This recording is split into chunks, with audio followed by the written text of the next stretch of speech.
Jury selection is now underway in the capital murder trial of Otis McCain, the man accused of fatally shooting SAPD detective Benjamin Marconi as he sat in his patrol car in 2016.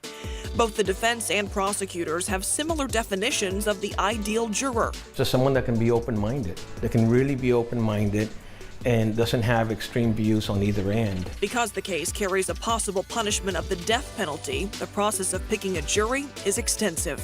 Obviously, there's still a lot of work to be done before a jury takes their place here, but at this point it looks as though that'll happen on the 27th of next month. Toxicology reports for a mother and 3 kids found dead inside their Florida home show extremely high levels of a common allergy drug. Initially, autopsy results showed 3 of the 4 family members had been stabbed, but an actual cause of death hasn't been released yet. The children's father has been charged in their deaths. 58-year-old Rodney Reiner, a retired Converse assistant police chief, killed in a crash involving a suspected drunk driver. Police noticed a woman driving erratically, and when they tried to pull her over, she refused to stop and ended up hitting the SUV that Reiner was in. He later died at a hospital. Reiner was in his late 50s. He leaves behind 2 sons and 2 grandchildren.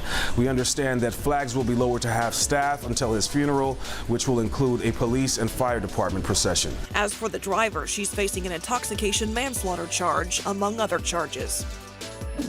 An Italian woman confined to her apartment with her husband's dead body. Officials say it was due to quarantine restrictions there. The man died from the coronavirus early Monday morning. 30 hours passed before the body was transported to the only working center for autopsies. Officials say that woman is now getting support from a psychologist. This year's March Madness NCAA tournament will be fanless, the decision being made as a way to prevent players from being infected with the novel coronavirus. Games for both men's and women's teams will still be held, but without fans, and only the essential staff and family members attending. The games begin next Tuesday in Dayton, Ohio. There are 4 confirmed cases of COVID-19 in Ohio. Poachers in Kenya have killed 2 rare white giraffes. The mother and her calf hadn't been seen for a while, so the Kenya Wildlife Service was called in. Officials say the skeletal remains of the animals had been at the location for at least 4 months.